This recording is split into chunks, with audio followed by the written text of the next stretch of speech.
अस्सलाम वालेकुम। आज की वीडियो का टॉपिक हम डिस्कस करेंगे, उसमें जो बजट अनाउंस हुआ है फाइनेंस बिल के थ्रू 2022-2023 ईयर का, उसमें जो प्रॉपर्टी से रिलेटेड टैक्सेस इंट्रोड्यूस करवाए गए हैं उसके ऊपर डिस्कशन करेंगे।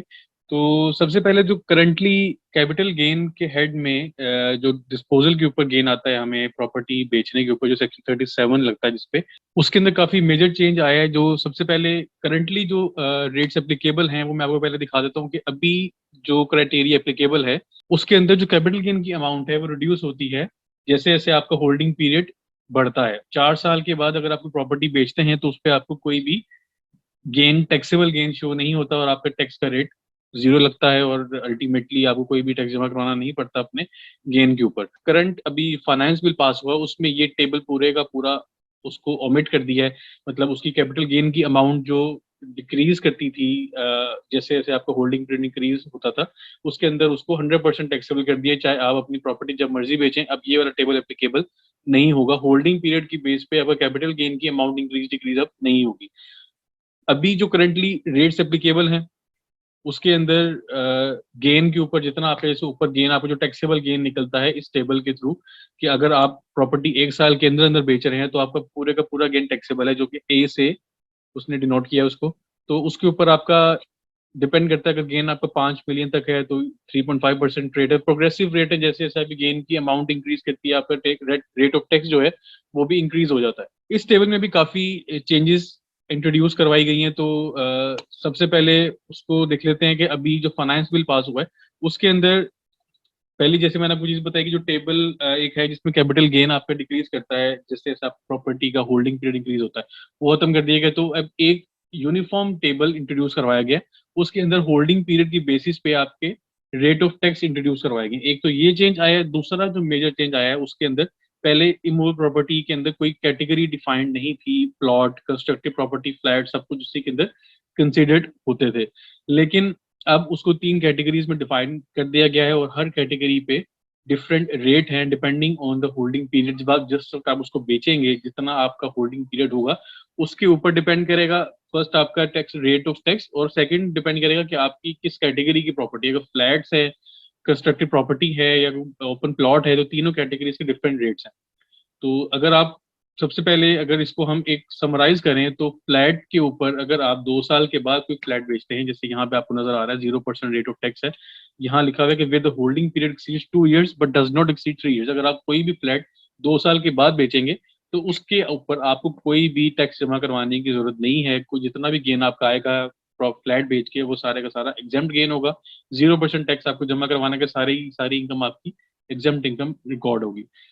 सेकंड नंबर पे कंस्ट्रक्टेड प्रॉपर्टी को अगर आप 4 साल के बाद बेचते हैं, जैसे आप यहाँ देख रहे हैं कि टैक्स का रेट यहाँ जीरो हो रहा है, तो ये इसके corresponding with the holding period exceeds 4 years but does not exceed 5 years। 4 साल के बाद अगर आप कोई भी कंस्ट्रक्टेड प्रॉपर्टी, मतलब घर है, कमर्शियल बिल्डिंग है, रेजिडेंशियल प्रॉपर्टी है, कोई भी कंस्ट्रक्टेड प्रॉपर्टी है, उसको आप 4 साल के बाद बेचेंगे तो कोई भी टैक्स जमा करवाना नहीं पड़ेगा, जो पूरे का पूरा गेन आपका एग्जेम्प्ट गेन बन जाएगा। और लास्ट में जो ओपन प्लॉट है उसके ऊपर 6 साल का होल्डिंग पीरियड डिफाइन किया कि जिसके बाद आपको बेचने पे कोई भी टैक्स जमा करवाना नहीं पड़ेगा।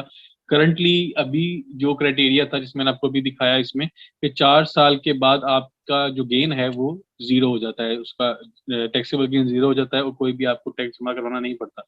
इस पीरियड को उन्होंने इंक्रीज कर दिया फ्रॉम 4 years to 6 years। अब मैक्सिमम पीरियड जो इसमें एप्लीकेबल है, अगर फाइनेंस बिल पास हो जाता है तो ये 1 जुलाई 2022 से एप्लीकेबल हो जाएगा। उसके बाद फिर ओपन प्लॉट जो भी किसी बंदे के पास होंगे तो वो 6 साल के बाद अगर उसको बेचेगा तो उसके ऊपर उसको 100% एक तरह से आप कह लेंगे एग्जेम्पशन है टैक्स की, कोई भी टैक्स जमा करवाने की जरूरत नहीं है, पूरे का पूरा गेन उसका एग्जेम्प्ट होगा। तो ये चेंजेस थी आपकी, जो गेन आता है आपको प्रॉपर्टी बेचने के बाद। नेक्स्ट जो मेजर चेंज प्रॉपर्टी से रिलेटेड जो टैक्स इंट्रोड्यूस कराया गया वो एक नया सेक्शन इंट्रोड्यूस कराया गया जिसका नाम है सेक्शन 7E। उसको डिस्कस करते हैं, उसमें वो क्या हमें बता रहा है कि क्या चीज एक नई इंट्रोड्यूस करवाई गई है। सेक्शन 7E है टैक्स ऑन डीम्ड इनकम। ये एक नया सेक्शन इंट्रोड्यूस करवाया गया है जिसके जो एप्लीकेबल है from tax year 2022 and onwards. तो ये रिट्रोस्पेक्टिव इफेक्ट है, इसमें टैक्स ईयर 2022 जो है वो स्टार्ट हो गया है पिछले साल 1 जुलाई 2021 से। तो जिसने भी इस साल के एंड में रिटर्न फाइल करनी है उसने अपनी रिटर्न के साथ ये वाला टैक्स जमा करवाना है। तो आइए देखते हैं कि इस टैक्स में क्या क्या चीजें शामिल हैं और कौन इस टैक्स से एग्जेम्प्ट हैं और कौन इस टैक्स के एम्बिट में फॉल करते हैं। ये एप्लीकेबल है रेजिडेंट पर्सन के ऊपर। रेजिडेंट पर्सन बेसिकली जो अभी इसके अंदर भी एक चेंज इंट्रोड्यूस करवाया गया रेजिडेंट पर्सन की डेफिनेशन में। पहले जो चेंज था, पहले जो डेफिनेशन थी उसमें था कि अगर कोई भी बंदा पाकिस्तान में 183 डेज और मोर स्पेंड करता है तो वो पाकिस्तानी रेजिडेंट बन जाता है। अब इसमें एक और चीज शामिल कर दी गई है कि अगर आप पाकिस्तानी सिटीजन हैं और आप किसी और मुल्क के रेजिडेंट पर्सन नहीं है, उसके लॉ के मुताबिक जो भी वहां पे लॉ एप्लीकेबल है उसके मुताबिक आप वहां के रेजिडेंट पर्सन नहीं है, तो फिर आप पाकिस्तान के भी रेजिडेंट पर्सन बन जाते हैं, being a Pakistani citizen. A resident person shall be treated to have received rent equal to 5% of the fair market value of an immovable property situated in Pakistan whether such property has actually been rented out for any consideration or not। तो ये बड़ा interesting सा एक scenario है कि अगर इसमें वो टैक्स जो लगा रहा है वो एक डीम्ड इनकम के ऊपर है कि अगर आप प्रॉपर्टी जो आप, क्योंकि अभी प्रॉपर्टी के जो रेट्स हैं वो आपको पता है कि हर दूसरे दिन चेंज हो रहे होते हैं, इंक्रीज हो रहे होते हैं। तो इस चीज को देखते हुए ये एक हायर क्लास जो इनकम है, जिनकी ज्यादा प्रॉपर्टीज हैं, उन्होंने एक इन्वेस्टमेंट करके प्रॉपर्टीज बनाई हुई है, बाद में वो उसको बेचते हैं और फिर गेन उस पर उनका अर्न करने का मकसद होता है। तो उस चीज को कैटर करने के लिए उन्होंने उनके हाई क्लास जो पर्सन, हाई क्लास इनकम जो अर्न करते हैं लोग, उनके ऊपर टैक्स लगाया गया कि वो 5% लेंगे फेयर मार्केट वैल्यू का ऑफ देयर प्रॉपर्टी जो पाकिस्तान में सिचुएटेड है। ये इस चीज को नहीं कंसिडर किया जाएगा कि वो प्रॉपर्टी उन्होंने एक्चुअली रेंट आउट की हुई है या नहीं की हुई। उन्होंने हर साल के एंड पे देखना है कि उनके पास जो प्रॉपर्टी है उसकी फेयर मार्केट वैल्यू क्या है और उसका 5%, उसका जो टैक्सेबल अमाउंट होगी वो निकल आएगी 5%। उसके ऊपर जो रेट एप्लीकेबल होगा वो 20% होगा, जो कि डिफाइंड है in division 8C of part 1 of first schedule. 20% of 5% of the fair market value of property situated in Pakistan. अब इसके अंदर कुछ एग्जेम्पशंस हैं कि ये वाला जो टैक्स है 5% ऑफ फेयर मार्केट वैल्यू और उसके बाद 20%, ये किन लोगों पे अप्लाई नहीं होगा। सबसे पहली कैटेगरी जिसपे ये वाला सेक्शन अप्लाई नहीं होगा वो है one self owned immovable property. अगर एक बंदे के पास कोई एक प्रॉपर्टी है जो उसके अपने नाम पे है, तो उसके अलावा कोई और प्रॉपर्टी उसके नाम पे नहीं है, तो उस बंदे पे ये वाला सेक्शन अप्लाई नहीं होता, उसने कोई टैक्स जमा नहीं करवाना। ये वाला जो टैक्स है ये एक लग्जरी टैक्स कंसिडर किया जा रहा है, क्योंकि ये टारगेट कर रहा है हाई क्लास इनकम को जिनकी एक से ज्यादा प्रॉपर्टीज है पाकिस्तान में। तो जिस बंदे की एक ही प्रॉपर्टी है पाकिस्तान में, कोई और उसकी प्रॉपर्टी उसके नाम पे नहीं है, तो उसने ये टैक्स जमा नहीं करवाना। Second thing, self on business premises from which business is carried out. अगर आपकी बिजनेस प्रॉपर्टीज हैं तो जहां से आप वो बिजनेस अपना चला रहे हैं, ऐसा नहीं कि आपकी कमर्शियल प्रॉपर्टीज हों और आपने अगर रेंट आउट की हुई हैं, या आपकी कमर्शियल प्रॉपर्टीज हैं तो आपने उसको अपने बिजनेस के लिए इस्तेमाल नहीं रखा हुआ, उसको खाली रखा हुआ है, तो वो इसमें फॉल नहीं करेगी, उसमें आपका टैक्स एप्लीकेबल हो जाएगा। जहां से आप बिजनेस कंडक्ट कर रहे हैं वो वाली बिजनेस प्रेमिसेस जो आपके अपने नाम पे हैं वो भी इस टैक्स की जो एप्लीकेबिलिटी है इससे निकल जाएगी। Third point is self-owned agricultural land where agriculture activity is carried out by person but does not include farmhouse and land annexed thereto। इसमें जो एग्रीकल्चर लैंड है उसके अंदर जो एक्टिविटीज परफॉर्म की जा रही हैं उसको भी, अगर वो किसी एक बंदे के नाम पे है, उसको भी उसे एक्सक्लूड किया गया है इस टैक्स से। लेकिन इसमें फार्म हाउस और फार्म हाउस के इर्द गिर्द जो जमीन है वो इसमें शामिल नहीं होगी। वहाँ वो वाली जो भी एरिया होगा, वो जो प्रॉपर्टी होगी, उसके ऊपर 5% ऑफ फेयर मार्केट वैल्यू निकाल के टैक्सेबल अमाउंट निकाली जाएगी और फिर उसका 20% साल के एंड में जमा करवाया जाएगा with return.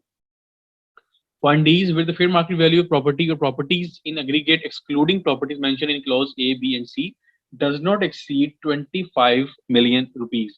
A B C में जो एक्सक्लूजन हैं उनको निकाल के किसी बंदे के पास प्रॉपर्टी है जिसकी टोटल मार्केट वैल्यू, एक से ज्यादा प्रॉपर्टी है या एक प्रॉपर्टी है, उसकी टोटल मार्केट वैल्यू 25 मिलियन से एक्सीड नहीं करती, तो भी उसने ये वाला टैक्स जमा नहीं करवाना। मतलब इसका क्या है कि अगर आप सेल्फ ऑन प्रॉपर्टी, एक से ज्यादा सेल्फ ऑन प्रॉपर्टी के मालिक हैं, लेकिन उन सब प्रॉपर्टीज की वैल्यू 25 मिलियन से कम है, तो आपने टैक्स जमा नहीं करना, क्योंकि आप फिर पॉइंट डी के अंदर फॉल कर जाएंगे जहां पे आपको एग्जेम्पशन दी जा रही है।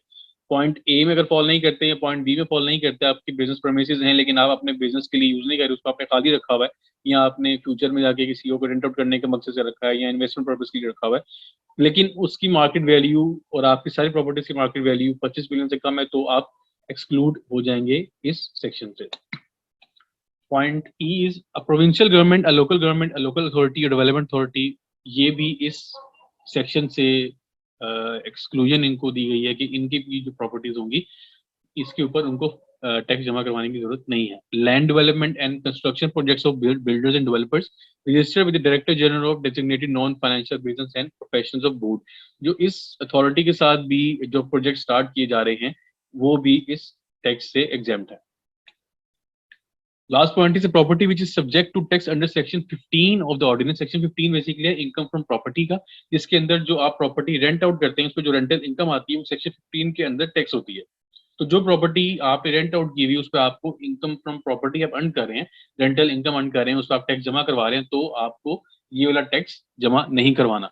लेकिन इसका एक प्रोवाइजो दिया गया है कि अगर आपने कोई प्रॉपर्टी रेंट पे दी हुई है और उस पे रेंट जो मिलता है वो एक, मैं एज्यूम कर रहा हूँ जैसे 10 लाख रुपीज है जो कि एनुअल बनता है, 10 लाख रुपए आपको एक प्रॉपर्टी से रेंटल इनकम आती है पूरे साल की।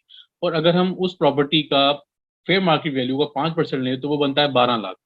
मतलब आपका ये जो सेक्शन 7E है इसके अंदर अगर आप टैक्सेबल इनकम निकालें तो 12 लाख निकलती है। अगर आप सेक्शन 15 जो रेंटल इनकम का है उसके अंदर आप अगर टैक्सेबल इनकम निकाल रहे हैं तो वो 10 लाख बनती है। तो इस केस में बोलता है कि जो डिफरेंशियल है, जो एक्सेस है 7E सेक्शन के अंदर, वो आपने उसके ऊपर टैक्स जमा करवाना है। जो भी एडिशनल अमाउंट होगी, 10 लाख पे आप रेंटल इनकम का टैक्स जमा करवा दोगे उसके रेट्स के मुताबिक। जो एडिशनल अमाउंट है 2 लाख की, उस पे आप 5% लेंगे उसका, और फिर उसका 20% लेके आप उसका जमा करवाएंगे। ये इस सेक्शन में प्रोवाइजो में लिखा है।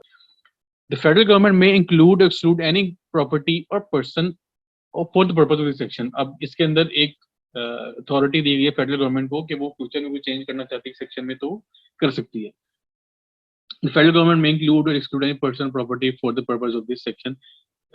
अब इसके बाद इस टैक्स सेक्शन की एप्लीकेबिलिटी जो है वो रिटर्न के साथ इसका टैक्स आपने फाइल करना होगा।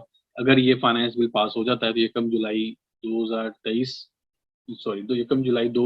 से एप्लीकेबल, क्योंकि टैक्स 2022 से है, रेट्रोस्पेक्टिव एप्लीकेशन है इसकी, तो 1 जुलाई 2021 से इसकी एप्लीकेबिलिटी हो गई।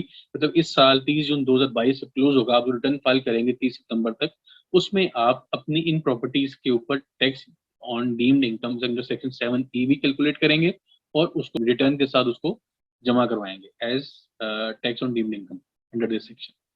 So that's all for the video. Thank you for watching.